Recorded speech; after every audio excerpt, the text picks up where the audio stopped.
Mau nasihat tentang wayu, saudara?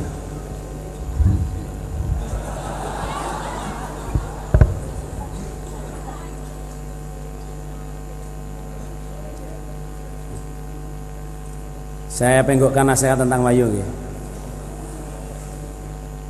Memang sebenarnya topik puasa sudah selesai, saudara.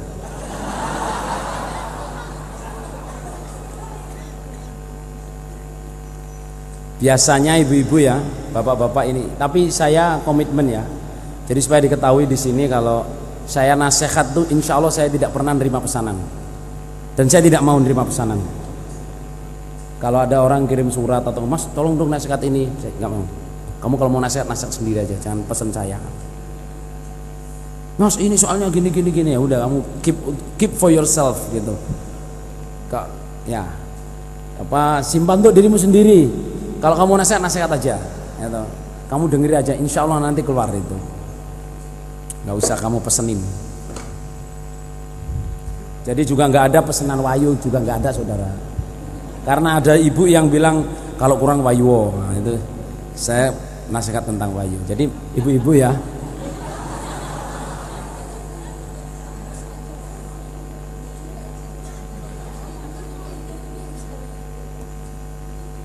Nasihat wayu itu gini.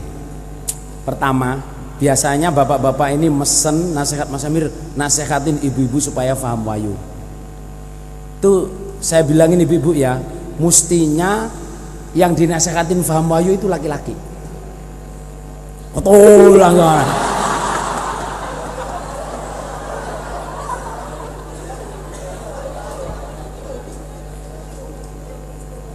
Soalnya ya orang laki-laki itu pikirannya itu ya supaya istrinya paham wayu, supaya kalau dia wayu nggak dimarahin, nggak dicemberutin, supaya disuruh wayu atau dilamarin. Well itu saudara jamaah impossible. Soalnya apa? Nggak ada perempuan yang mau diwayu. Kalau umpama ada itu nerimanya itu maksa nong ridho no bros. Jangankan perempuan sekarang, zaman Nabi itu loh. Zaman Nabi itu Aisyah itu ketika didatangi oleh Sofia, jadi Nabi ada tamu di rumahnya Aisyah. Sofia orang bule, ahli bikin kue dia. Orang Eropa, keturunan Eropa. Ahli bikin kue, dia kirim kue ke Aisyah ditampel, saudara. Jadi zaman dulu wayu, jangan bapak-bapak punya impian bahwa wah istri saya supaya paham wayu, supaya nyuruh saya wayu. Enggak begitu. Sampean laki-laki kalau kamu mau wayu harus mau resikonya, karena pahalanya di situ itu. Pahalanya ya dicemberutin, dituangin sayur, ya lah. Bajunya dikeluarin dari rumahnya, kunci pintunya, ya lah. Itu pahalanya di situ itu. Kalau zaman mau wayo mulus-mulusan, oh istrinya dilamarin, dibolehin, oh ya mas silakan wayo nggak apa-apa, minggat pisan konon.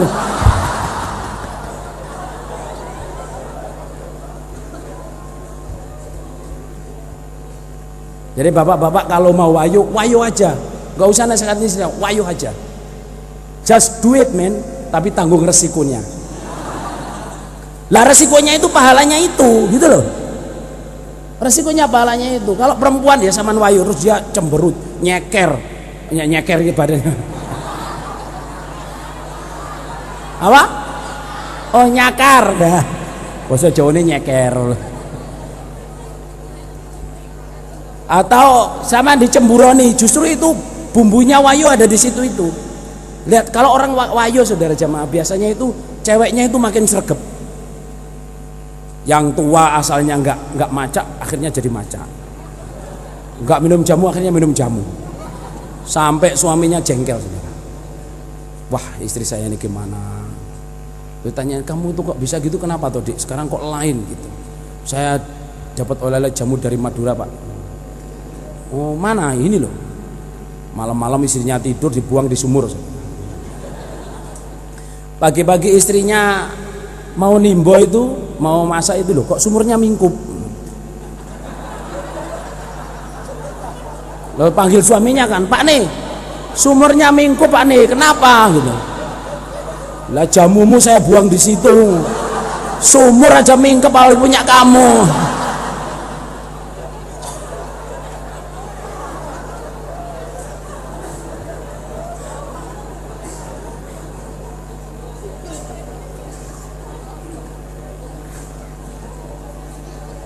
Itu ceritanya wakil gubernur Jawa Timur saudara, tapi bu gorong bu bener. Gak maksud saya gini ya, yang harus digarisbawahi itu orang wayuh ya, orang wayuh itu mulia ya, perempuan diwayuh itu mulia, tapi iblis setan menampakkan orang diwayuh itu hina. Nah orang wayuh itu mulia saudara, karena apa? Khairu ummati aktaruhum nisaan, sebaik-baiknya umat saya itu yang istrinya banyak, berarti dia kuat. Dicemberuti istrinya ya tetap bisa amal soleh. Kok bisa sama amal soleh sama istrinya sama cemberut? Jangan lihat atas, lihat bawah aja ya.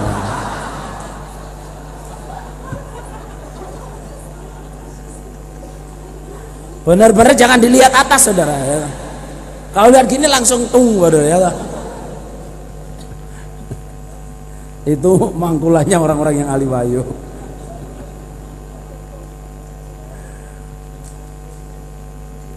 Bab kadang kita mohon maaf ini ya ibu-ibu, saya beritahu ya, orang perempuan di wayuh itu mulia. Jandanya orang yang di wayuh itu mulia. Ya toh, oh wayuan no. Berarti mereka itu sudah lulus. Dan di sorga nggak ada orang yang nggak wayuh, nggak ada orang yang nggak diwayuh. Nah itu. Bahkan orang yang diwayuh itu ada sebagian hadis itu orang yang diwayuh dan sabar itu mencium baunya sorga. Ya toh, mencium baunya sorga. Lah ibu-ibu supaya diyakini betul kalau wayuh itu qadar. Ya, wayuh itu qadar. Bisalah menerima qadar. Artinya gini.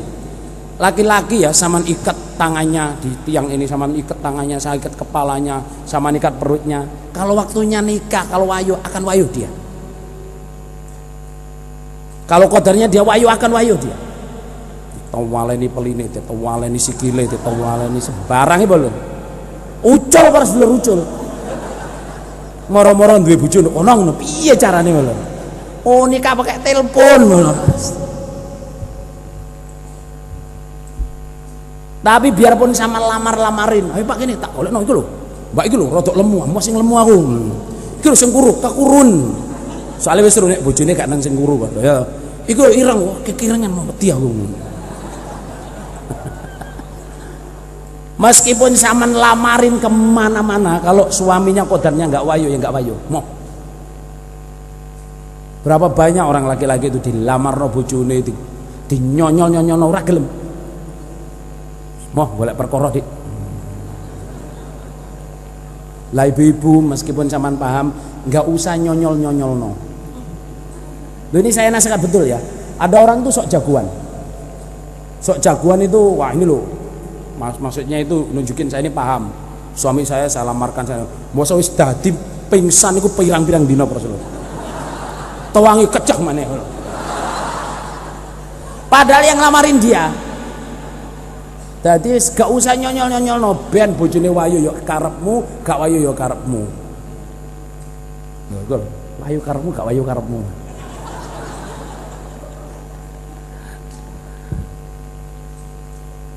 Nggih. Kalau dengaken muga-muga Allah paring barokah, diwayu gak diwayu tetap jamaah, sing penting mlebu swarga sampe saka neraka. Ngoten nggih? Wis cukup, wis gak tak perpanjang.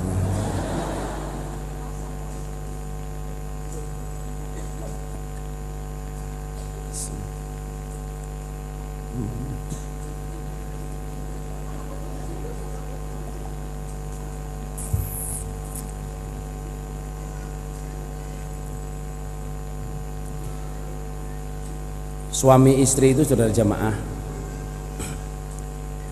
cobaan yang terpanjang dan paling melelahkan dalam menuju surga ya suami istri itu. Ini nasihat suami istri. Cuplikan ae lho iki. Soalnya bukan wayu suami istri ini. Jadi suami istri itu cobaan yang paling panjang dan melelahkan. Kalau kita prepare, siap-siap sebelumnya jamaah, kita insya Allah akan selamat. Kita akan selamat. Tapi kalau kita nggak prepare sebelumnya jamaah, susah mau selamat dalam rumah tangga, itu susah.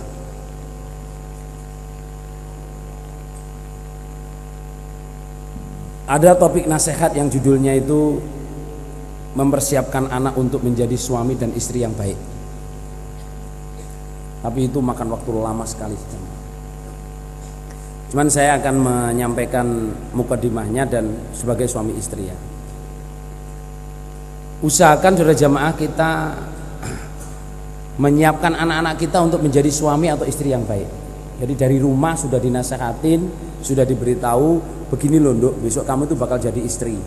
Jadilah istri yang solihat. Ya.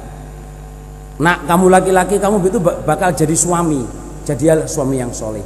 Suami soleh itu yang gini loh nak, bisa menafkahi istrinya lahir batin, bisa ngomong kepada istrinya dengan baik, bisa memaafkan istrinya, bisa mencintai istrinya karena Allah, bukan hanya karena nafsu, ya toh. Bisa ngomong baik kepada istrinya. Kalau istri, Duk, kamu besok bakal punya suami. Nggak selamanya kamu senang. Senang atau tidak senang itu jalan surgamu. Jadi maksud saya ini briefly ya, bukan kata nasihat lengkap. Bapak dan ibu-ibu, usahakan anak kita itu dari rumah kita didik menjadi suami istri yang baik. Jangan hanya didik untuk cari duit, ya toh. Padahal muaranya di nikah. Setelah ini punya duit banyak, perempuannya laki-laki punya duit banyak, kawin, nggak punya skill. Akhirnya yang ada cuman ego. Yang laki pergi ke sana, yang perempuan pergi ke sana, anak-anaknya jadi anak pembantu. Anak-anaknya jadi anaknya tukang amal soleh. Sementara yang pembantunya yang amal soleh ini nggak punya skill mendidik anak. Makan ya seenaknya ngasihnya, ngomong ya seenaknya ngasihnya, buka acara TV ya acara TV yang seenaknya dia, bukan untuk ini anak kecil, anak ini nggak ada. Omongannya bukan omongan pendidik, karena dia nggak dididik untuk membesarkan anak. Padahal sejamaah, kalau anak-anak ini sejamaah kita didik menjadi calon suami atau istri yang baik itu, ini mempersiapkan anak untuk menjadi suami istri yang baik. Itu kita anak itu nikah itu insya Allah nggak ada masalah, nggak ada masalah. Ada orang tua datang ke saya sejamaah udah 67 tahun lebih, hampir 70, datang ke saya dengan nangis. Nangis itu cuman ngomong, Mas Amir, saya ini salah besar. Apa salahnya Pak? Saya tidak mempersiapkan anak-anak saya dan anak-anak saya untuk menjadi calon suami atau istri yang baik. Sekarang sampai tua pun saya masih menuai buah tanaman saya sendiri. Anak saya sekolahkan ke luar negeri, saya sekolahkan ini, saya sekolahkan ini.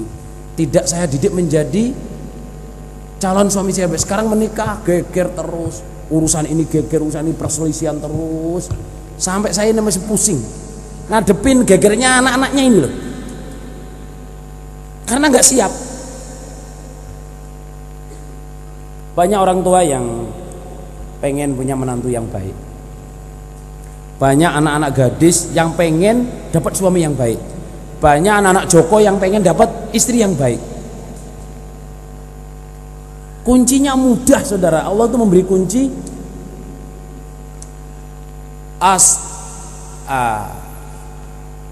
at-thayyibuna lit-thayyibat wat-thayyibatu lit-thayyibin wal khabithuna khabithat wal khabithuna lil khabithat. Surat Nur itu kalau orang baik pasti dapat baik. Cowok yang baik dapat cewek yang baik. Cewek yang baik dapat cowok yang baik. Oke? Cowok yang buruk, jelek, maksudnya suami yang jelek akan mendapatkan istri yang jelek. Suami yang baik akan perempuan yang jelek, maksudnya calon istri yang jelek akan mendapatkan calon suami yang jelek. Hikmahnya di mana? Kalau mangkul saya itu, kamu jangan pusing mencari mantu yang baik, jangan pusing mencari cowok yang baik, jangan pusing mencari cewek yang baik. Jadikan dirimu menjadi calon istri yang baik, pasti nanti akan datang cowok yang baik kepada kamu. Saya dipahami nggak, Bapak? Jadikan kamu laki-laki, jadilah, cowok-cowok ini ya, jadilah calon suami yang baik, nanti pasti akan datang cewek yang baik. Itu janjinya Allah, nggak bisa dibohongin. Jadi jangan pusing, apa sih kriterianya cowok yang baik? Apa sih kriterianya cewek yang baik? Apa kriterianya calon mantu yang baik? Apa kriterianya calon menantu perempuan yang baik? Well, gak usah nyari ke situ. Jadikan dirimu calon suami yang baik. Jadikan dirimu calon istri yang baik. Kamu akan mendapatkan suami atau istri yang baik. Karena apa? Kalau kamu sudah baik, Allah itu ngirimkannya baik. Meskipun kelihatannya tidak menyenangkan waktu pertamanya, tapi kamu harus yakin, saya sudah siap menjadi istri yang baik. Saya yakin suami saya ini dikirim ke Allah adalah suami yang baik.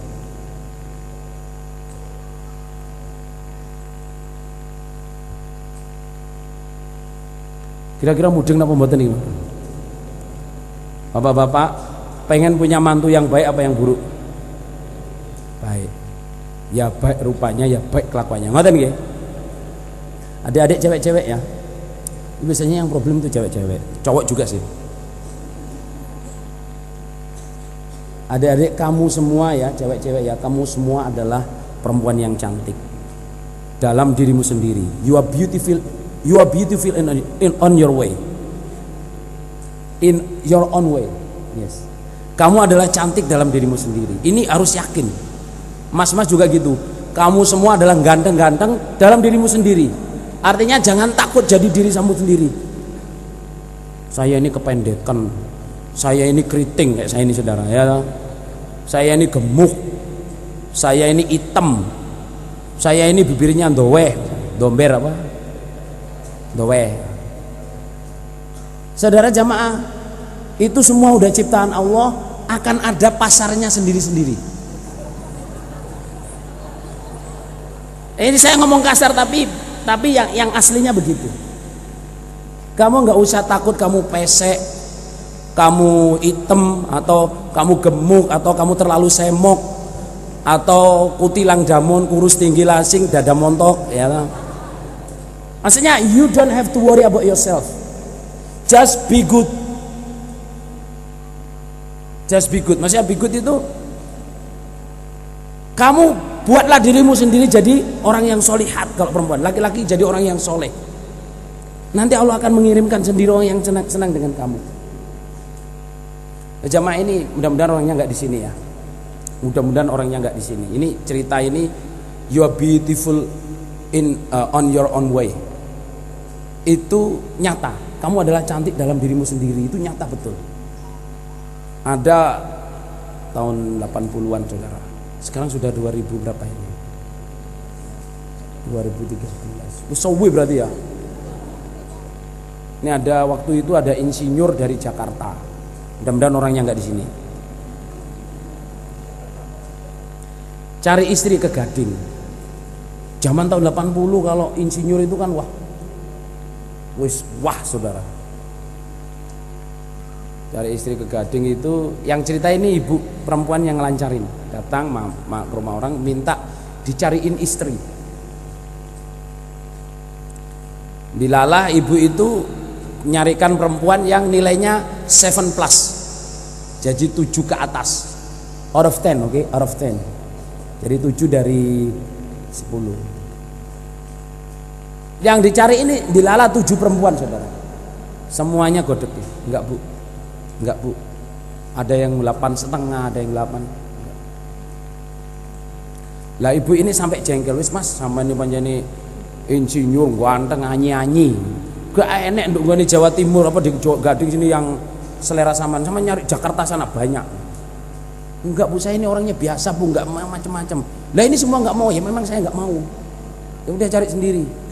Singkat cerita 8 bulan lagi 6 months, another 6 months atau berapa bulan itu datang dengan istrinya saudara. Lah istrinya itu, bu alhamdulillah saya udah dapat istri bu.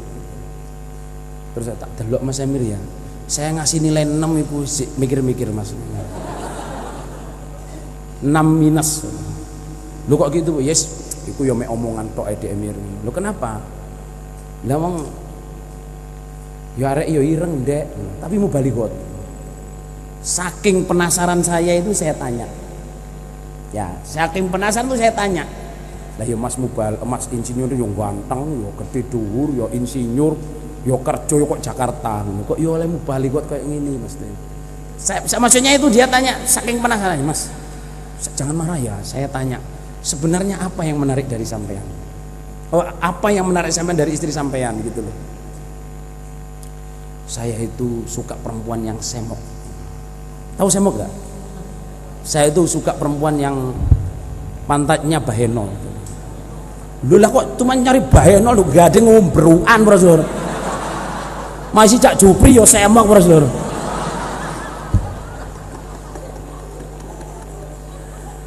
Maksudnya gini loh, ini kelihatannya bergurau saudara. Akhirnya kesimpulannya itu bahwa perempuan itu, kamu itu cantik dalam dirimu sendiri. Jangan pengen misalnya hidungnya pesek, bontang itu tidak gini orang. Cek mancung, lah sing mancung delep no, kemancung. Sing keriting wis dilurus no, pakai gel, pakai apa pepet-pepetan niku lho. Ya usah wis bah brentik gak apa-apa, Bro, ya toh. Maksudnya itu orang itu ada yang senang sendiri. Coba insinyur itu nggak ngelihat mukanya sudah, cuma lihat bokongnya. Ada orang ditanya, Mas, sama cewek istri sama domblek itu kok sama rabi toh, biarin kayak permen. Ya.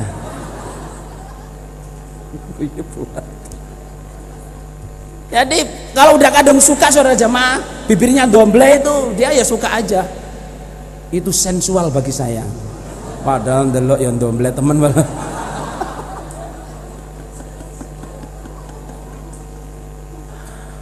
Istrinya pesek gitu kok ya senangnya setengah mati loh. Oh mepet Mas. Nggak ada renggangnya, mepet itu.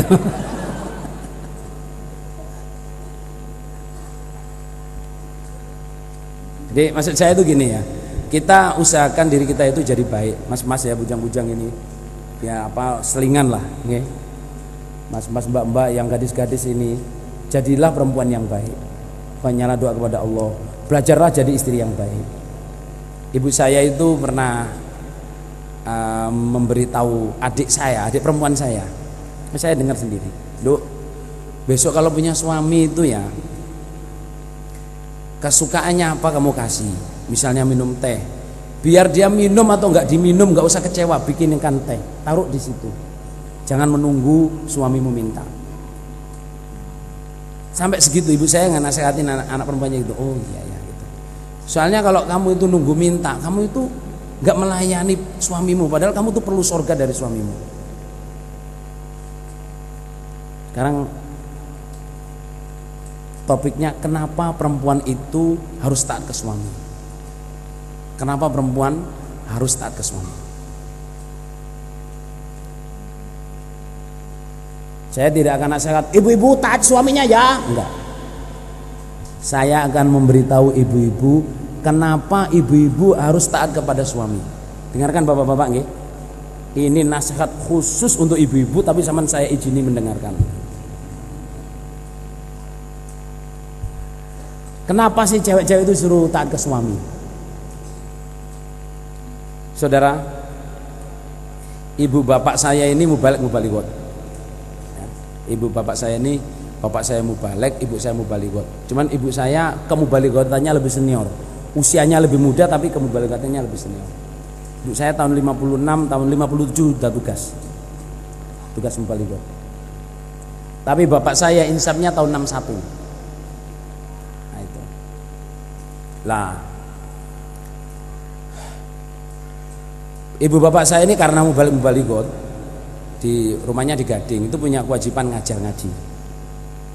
Terus nggak tahu apa yang terjadi, yang jelas ibu saya cerita, kita dulu janjian, nih, kita janjian, saya yang kerja, bapakmu yang ngajar ngaji. Ya, anak ibu saya itu anaknya 8, saya nomor 1. Di rumah itu ya anak keponakan anaknya saudara bapak saya, saudara ibu saya itu ikut di rumah. Saya ngelihat ibu saya sudah jamaah ya, pagi sebelum adzan subuh itu udah bangun. sholat malam itu tanak nasi apa pakai itu loh apa ini itu loh titip, bukan pakai kompor apa pakai apa tungku basa Jawane pawon.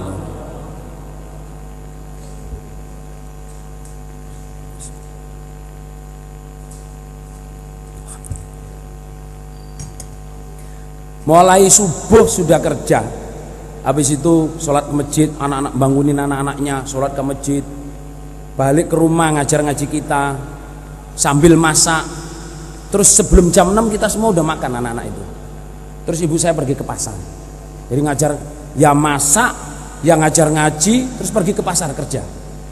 Nanti jam 11 jam 12 udah pulang, masak lagi untuk anak-anaknya, sholat duhur karena belum istirahat udah ngaji ibu-ibu, ngaji keputrian, ngaji apa sampai malam saudara, ikut sambung. Setelah sambung masih ngengetin sayur-sayur itu. Saya lihat perempuan ini kok kayak gini, maksudnya mulai kita semua belum bangun udah kerja sampai kita semua udah tidur tuh masih ngerapiin rumah.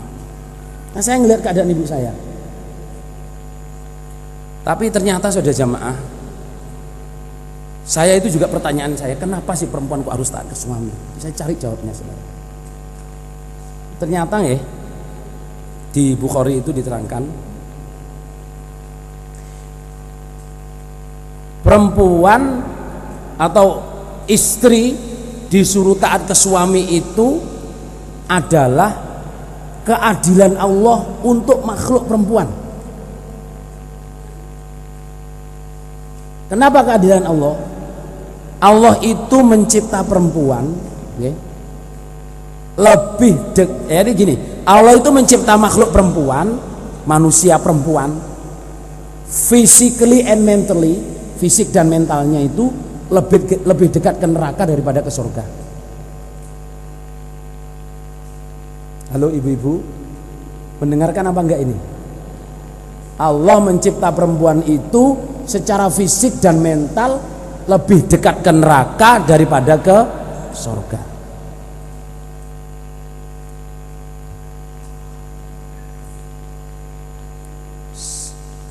Waktu balik mens, jadi setiap bulan nggak sholat. Setelah menikah yang hamil ya perempuan, yang menyusui ya perempuan. Ngerti nggih? Sama nggak tahu nyusui itu aja Jubri. Yang hamil istrinya, yang melahirin istrinya, yang nyusui Cak Jubri, yang enggak saudara. Malah nyusu.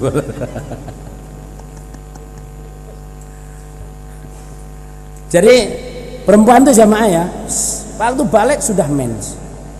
Ada yang 3 hari, ada yang 4 hari, ada yang seminggu, ada yang 10 hari, ada yang hampir 15 hari. Berarti nggak sholat sama sekali. Dan jarang orang perempuan kalau nggak sholat terus zikir apa, jarang. Malah beneran saudara, turuwai malah.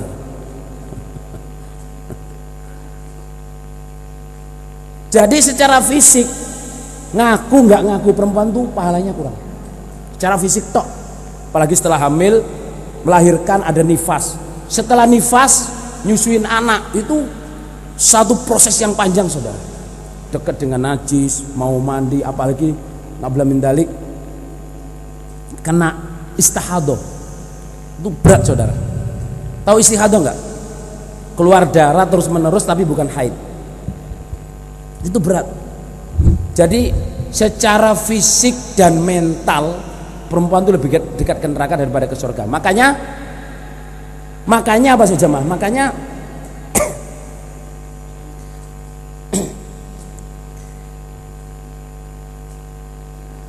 Nabi itu mensabdakan, ketika saya melihat neraka itu yang saya lihat banyak perempuan. Secara mental, jemaah, secara mental, kalau ibu saya menerangkan itu, ibu saya ini jemaah, zaman Bapak Imam almarhum khatam kitab mungkin 5 kitab. Dan ibu saya bisa lancar membaca qiraat sab'ah. Jadi maksudnya bukan karena ibu saya, bukan jemaah, karena beliau memang mubalighat ya. Ibu saya itu cerita perempuan itu amalannya banyak nak. Tapi seperti belalang seperti kera mencari belalang, kebalik. Seperti kera mencari belalang. Jadi nebak gini, taruh di sini. Belalang kan gitu caranya. kera itu, terus dapat lagi kan, nyari lagi, nah, ini jatuh lagi. Jadi kera mencari belalang, perasaannya banyak. Setelah dicari loh malah nggak ada. Soalnya setiap gini dapat lagi, ditaruh di sini lagi, ini udah terbang. Perempuan tuh amalannya banyak. Hamil, coba dilihat hadisnya itu. Hamil, mencucikan baju suaminya, melayani suaminya, memasak makan untuk suaminya, menyusui anak, itu pahalanya miliar-miliar saudara. Kadang tuh saya lihat, masya Allah kayak gini. Tapi mudah hilang. Soalnya kadang mudah emosi perempuan itu. Perempuan itu dibuat oleh Allah ya, ngaku salah tapi berani marah. Ini perempuan itu saudara. Siang hari ada problem dengan anaknya diceplesi sampai nangis, padahal yang salah dia. Malam-malam tuh dibilangin suaminya, dek, mestinya tadi itu ya yang salah kan sampean, masa anaknya digini-gini ini. Iya mas, yang salah saya memang, tapi sama tuh ngelihat juga malah manas-manasi. Jadi saya akhirnya saya pukulin anak. Sama tuh memang suami nggak bisa ngelihat keadaan loh. Iya benar. Ngaku salah tapi suaminya nggak bisa ngelihat keadaan. Kalau nggak makhluk perempuan nggak bisa begitu saudara. Kalau laki-laki itu salah ya wis salah. Yang seperti yang saya bilang kemarin, perempuan mau minta maaf ke suaminya itu susah saudara. Yes, kayaknya desel-desel, padahal itu sudah memaafin saudara. Sing cerdas bapak-bapak gitu. Lah terus balik kepada kenapa perempuan harus taat kepada suami. Sejamaah ya, perempuan dengan kekurangannya secara mental dan fisik itu, perempuan tuh kalau mau masuk surga, melewati perjalanan akhirat nanti saudara jamaah, kok sendiri tanpa suami saudara jamaah, sulit masuk surga, sulit. Lah karena Allah maha adil, Allah tuh maha adil, maka Allah membuat kompensasi. Apa kompensasi? Keringanan, rembus.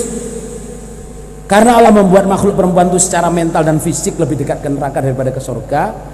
Akhirnya melalui nabinya, ya toh, melalui nabinya Allah memberi keringanan kepada perempuan. Apa sabda Nabi? Idza sholatil mar'atu khamsaha wa shamat syahroha wa hafidhat farjaha wa ata'at zaujaha qila laha dukhulil jannah. Kalau ada seorang perempuan sholat 5 waktunya dijaga, puasanya dijaga, bisa menjaga kemaluan, tidak pernah berzina maksudnya, terus taat ke suami, cuman 4 ini toh yang dihisab oleh Allah, cuman sana ke surga, yang lain oleh Allah nggak dihitung sama sekali. Jadi hisapan bagi perempuan yang punya suami itu hanya 4. Apa ibu-ibu? Sebutkan. Sholat 5 waktu, terus puasa, terus menjaga farji atau tidak berzina, terus taat suami. Taat suami.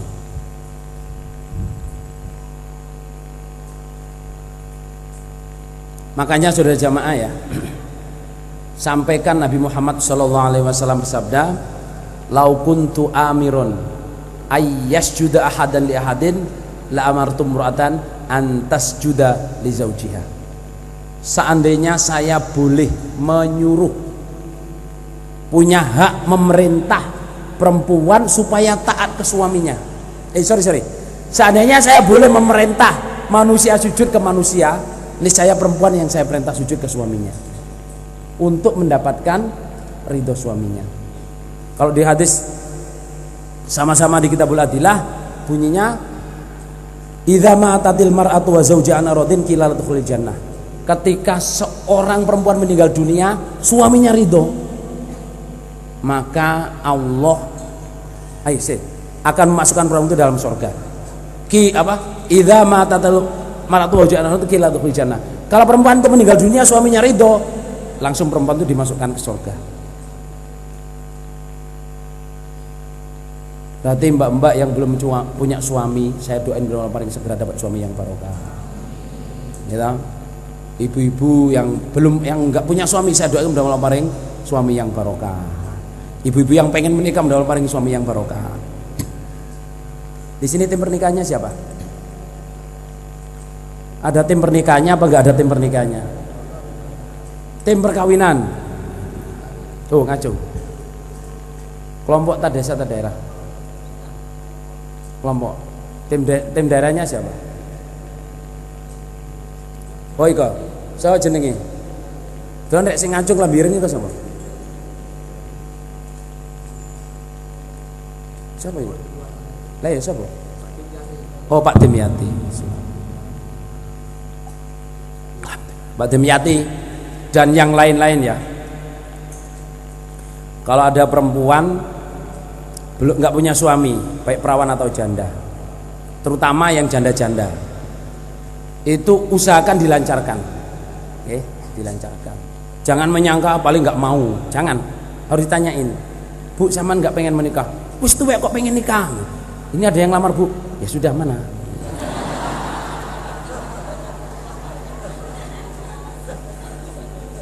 Enggak, maksudnya itu kalau perempuan masih macak saudara, berarti dia masih mau menikah. Ukurannya begitu. Dan ini harus dilancarkan. Bapak-bapak juga gitu, meskipun udah tua gak punya istri, lancarkan saudara. Kadang itu pengen tapi malu, mau mulai malu. Harus tim perkawinannya yang cerdas ya toh. Ini ada cerita ini, bu bener buka Rasulullah. Suaminya itu udah tua, dilancarkan sama janda. Terus karena suaminya ini ngorokan, istrinya itu janjian nggak mau tidurnya itu bareng, pisah kamar. Dan dilala pengantin baru saudara, baru itu terus sore-sore amal soleh, habis maghrib tuh, habis sisa amal soleh lagi, jam 9 tuh amal soleh lagi. Terus istrinya itu tanya, Pak, Mas sampean kok kuat sekali sudah tua? Apa yang kuat? Nah ini amal soleh sudah 3 kali. Loh ini 3 kali tak? Saya pikir pertama.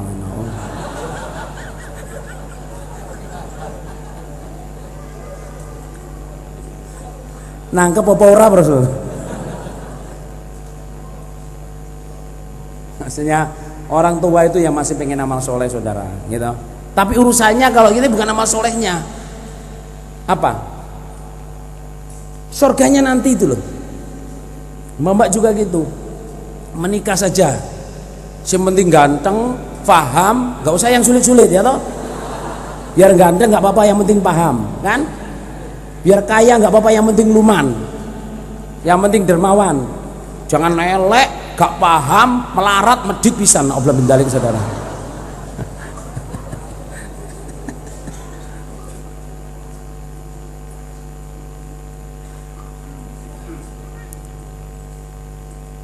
Ibu-ibu sudah terjawab belum? Kenapa perempuan itu supaya taat kepada suaminya? Itu jalan tol, ya. Makanya ibu-ibu kalau punya suami, anggaplah itu sebagai pusaka, jimat. Misalnya suaminya ireng, biarin hitam, cariin semir biar makin hitam saudara ya.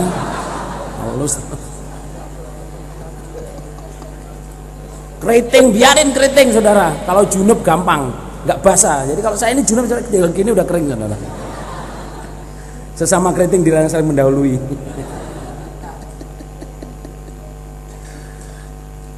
Biasanya suami sampean itu dari zaman itu jalan tol ke surga. Cintailah suamimu. Kalau orang bule itu bilang, ya, dengarkan bapak-bapak ya. Do not marry the women who you love, but love the women who you marry. Jangan menikahi perempuan yang kamu cintai, tapi cintailah perempuan yang kamu nikahi. Ngerti apa enggak maksud ini? Jangan menikahi laki-laki yang kamu cintai, tapi cintailah laki-laki yang kamu nikahi.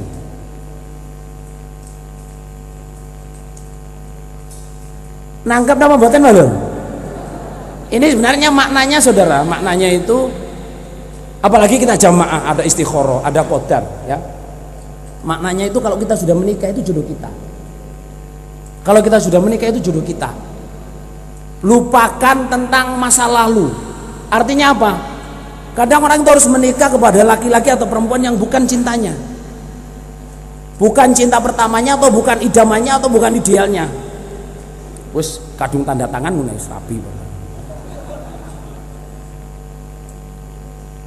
Lah kalau sudah dinikah berarti itu memang hasil istikharahnya, hasil doanya mulai kecil sampai tua sampai nikah itulah hasilnya. Cintailah suamimu, cintailah istrimu. Jadi kata-kata orang bule kelihatannya gurau saudara, tapi jangan menikahi laki-laki yang kamu cintai, tapilah cintailah laki-laki yang kamu nikahi. Jangan menikahi perempuan yang kamu cintai, tapi cintailah perempuan yang kamu nikahi. Memang betul kalau sudah dinikah harus dicintai saudara.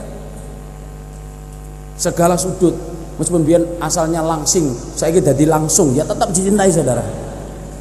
Atau kebalikan, dulu asalnya langsung terus sekarang jadi langsing, ya tetap cinta ono.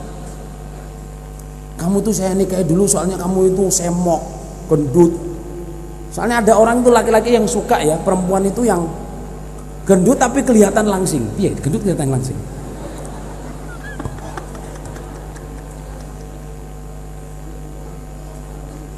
Piye gendut. Lah perempuan itu juga gitu, ada yang sukanya itu laki-laki yang kuru jempal. Apa kuru jempal itu maksudnya? Kurus tapi tulangnya kelihatan gitu. Itu jenis kuru jempal.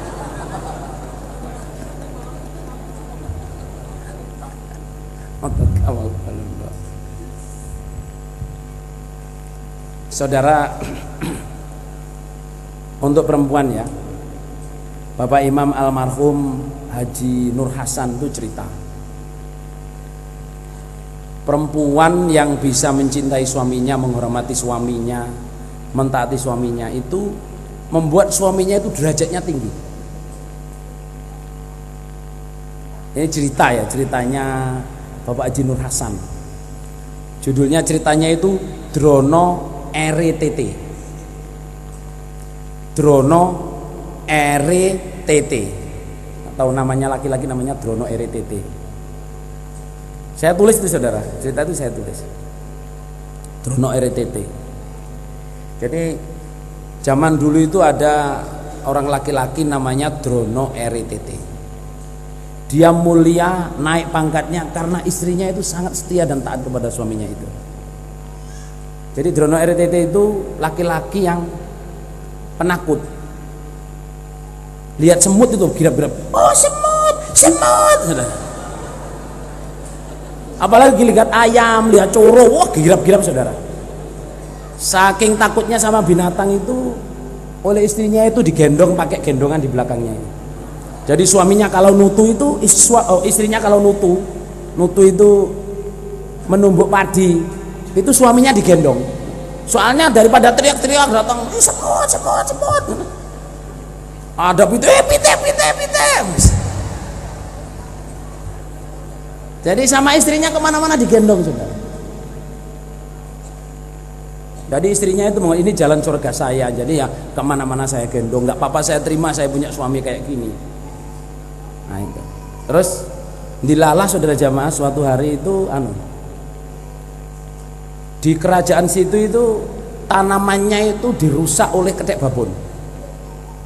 Ini cerita Bapak Nur Hasan saudara. Ketek babon itu ya tanaman-tanaman itu dirusak sama kera. Ini diusir sama bala tentara itu nggak bisa, dipanah, ditombak nggak bisa. Tetap besok balik lagi. Lah rajanya itu ngipi, yang bisa ngusir ketek babon ini namanya Drono RTT. Akhirnya dicari siapa Drono RTT ini. Nggak taunya kedengar raja. Drono RTT itu kok ngusir ketek babon. Sampai semutnya girap-girap ya. Iki perintah. Pokoknya mimpi saya harus diturutin. Dia diperintah harus ngusir, kalau enggak dibunuh. Keluar suratnya raja itu datang. Adok pintunya, Bu. Ini perintah raja. Suami sampean diperintah untuk ngusir ketek babon yang merusak tanaman kerajaan ini. Oh, nangis gimana suami saya suruh ngusir ini. Semut aja takut ini. Jangankan lihat ketek, lihat coro loh, bengok-bengok. Kemana-mana saya gendong suami saya itu. Ini perintah. Kalau enggak suami sampean saya belek, pedangnya dikeluarkan.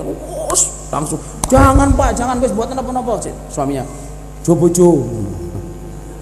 Kang Mas awamu diperintah ngusir ketek babon ngono, gak dibaleh ngono." Ya wis, mbokne tak lakonane. Saya kerjakan. Syaratnya buatkan saya rumah-rumahan, gubuk di tempat yang kira-kira akan dirusak ketek babon. Tahu gubuk nggak saudara? Kayak rumah saung, bahasa Sundanya saung. Lah, ikat badan saya di tiangnya itu. Jadi dia minta dibikinkan saung yang kuat, terus badan saya ikat di situ. Jadi nanti kalau ketak datang itu saya berani gitu loh. Jadi diikat badannya saudara di itu, terus tanaman itu, terus malam-malam tuh menjelang maghrib ini dengar udah mulai krosok itu ketek grup itu datang. Dia tuh gak berani lihat saudara, selalu lihat, loh ketek segini banyaknya, dia lari loh. Lari itu saungnya itu ikut saudara. Lah lari kebingungan mau muter-muter situ saudara. Terus ketek babon ini ketakutan, lah ada orang kok bisa nyeret saung gini.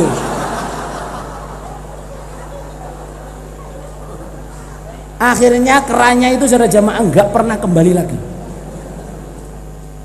Terus si Drono RTT ini oleh kerajaan itu diangkat jadi salah satu panglima kerajaan.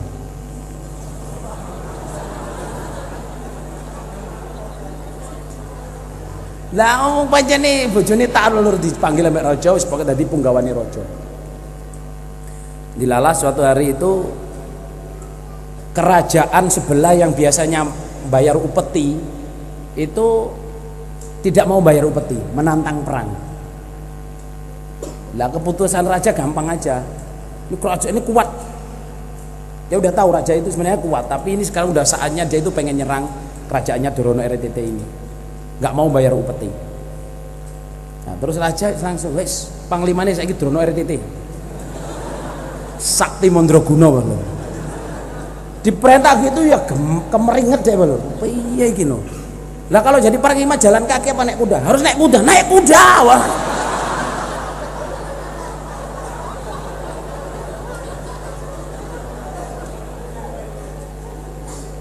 Lah terus dia bilang gini, wis ngene nduk. Gini aja. Nanti tutup mata saya ya. Tutup mata saya, terus kalau sudah waktunya dengnya perang itu, kamu naikkan saya kuda, kamu ikat badan saya di kuda itu. Jadi tutup mata saya, badan saya ikat di kuda itu. Soalnya dia lihat kuda ya jelas gehirap-gehirap bisa pingsan saudara. Udah itu dilalah, singkat cerita itu mata ditutup kan? Terus dinaikin kuda. Biasanya kalau perang zaman dulu itu kan nggak langsung perang, mesti jagoannya sini sama jagoannya sini. Jagoannya ini udah maju, ayo jagoan kerajaan situ keluarkan jagoanmu. Drono RTT ini keluarin, diikat itu. Orang sana ngeremehin, wah panglima ditaleni, wong ati mati ditaleni. Kan ya orang kayak orang sakit saudara. Dia pesen, nanti kalau sudah ngadepin itu kamu sogok burungnya kuda ini biar lari. Jadi udah depan gini, ya pokoknya pesen panglima saudara. Pesen nanti sogok burungnya ya. Disogok burungnya, kudanya kaget saudara. Lari saudara, terus lari itu kan dia takut. Setelah dibuka itu dia lihat, wah takut. Kudanya itu ya lari gini, terus ada pohon kelapa itu disaut, saking takutnya disaut itu tercabut saudara. Lah bala tentara sana lihat, luh tiba sakti bae, langsung kabeh mulai kalah menyerah.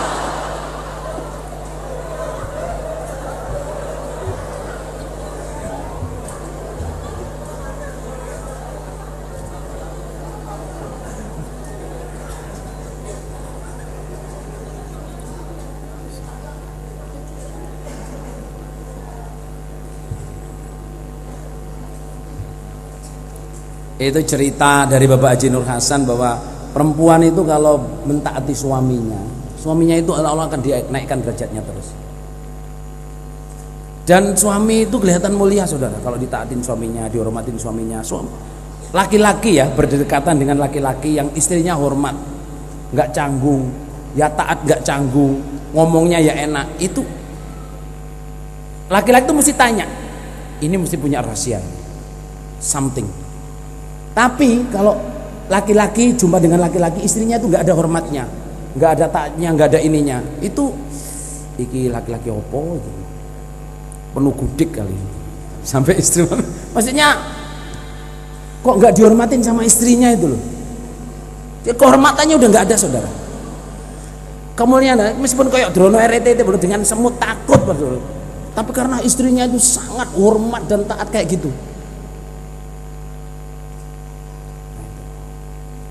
Tapi ini ada cerita yang berbalikan di hadis kalau ini saudara. Mau cerita malih? Ngantuk kabeh.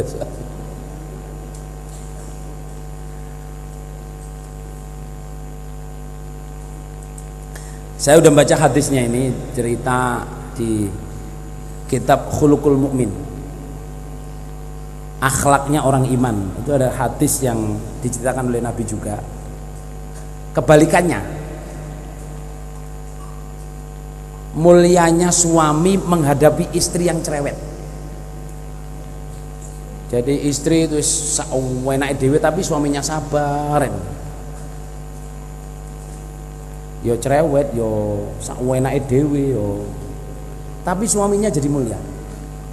Jadi bukan karena istrinya nggak taat, tapi istrinya itu kan ada saja perempuan itu yang masya Allah enak dewe. Itu ada hadis ya, ceritanya gini, ada dua orang laki-laki yang berteman sejak kecil. Suatu hari orang kota ini, yang satunya ini tetap tinggal di kerajaan, yang satunya ini rumahnya di hutan. Jadi menikah dengan perempuan yang asalnya di hutan. Lah, laki-laki yang di kota ini rindu dengan temannya ini, pengen jumpa lah, kawanku yang itu kemana sih? Itu ya, orang itu biasanya kalau sudah berhasil itu biasanya pengen nyari kawannya. Matur nggih. Ya sukses, bisa pengen reuni. Karep ini pengen reuni. Terus dia tanya-tanya ke familynya di kota, oh tinggalnya di sana. Akhirnya sampai ketemu ke hutan. Di hutan tuh rumahnya sendiri saudara. Dia duduk itu, assalamualaikum. Waalaikumsalam. Siapa itu? Saya mau cari ini. Oh kamu cari suamiku toh? Masih kerja. Tunggu aja di situ. Jadi, omongnya itu ya jaga peraturan, tapi ngomongnya itu nggak enak saudara. Nggak boleh masuk. Tunggu di luar situ. Nanti dia datang sebentar lagi. Lu kemana? Cari kayu. Jadi taat peraturan tapi omongnya jangan masalah pokoknya. Terus dilala itu agak menjelang sore itu saja jamaah, si kawannya ini datang menunggang singa. Hadis itu terangkan menunggang singa yang lion itu, yang ada ini. Terus kayunya dia itu ditumpuk dengan apa? Ditaruh di atas punggung harimau. Ada yang harimau putih, ada yang belang, ada yang tutul-tutul, itu semua membawakan kayu. Terus si yang kota ini tanya, loh, gelani awakmu sawakti, kok harimau kamu suruhin bawa, bukan kuda. Kalau kuda gak heran saudara, kalau gajah gak heran, ini harimau bawain kayu-kayunya itu. Nggak tahu sejak saya nempat di hutan ini semua harimau itu tunduk dengan saya. Saya naikin mau, kan dia nggak tahu saudara. Nah terus singkat cerita, orang kota ini balik, berapa tahun lagi tuh pengen balik. Waktu bilang assalamualaikum, dia expect yang jawab itu ya suara yang cewantas tadi. Waalaikumsalam, siapa itu? Nggak gitu saudara. Waalaikumsalam, siapa di luar? Saya bu, saya mau nyari ini. Oh mohon maaf ya, tunggunya di depan aja situ. suami saya masih bekerja. Sopan, perempuannya sopan, enak, ya jaga peraturan tapi sopan, enak. Dilalah saudara mas, suaminya itu yang laki-laki itu datang itu kurus, pucat, badannya hitam, rambutnya ruis-ruis, mikul kayu sendiri saudara, mikul kayu sendiri. Terus si siapa, si kawannya yang dari hadisnya itu, kawannya yang dari kota itu tanya, loh apa yang terjadi dengan harimau-harimau itu, kamu sekarang kelihatan tua, kurus. Nggak tahu, sejak kematian saya, istri saya yang pertama, terus saya menikah dengan istri yang kedua ini, harimau sudah pergi dari saya semua.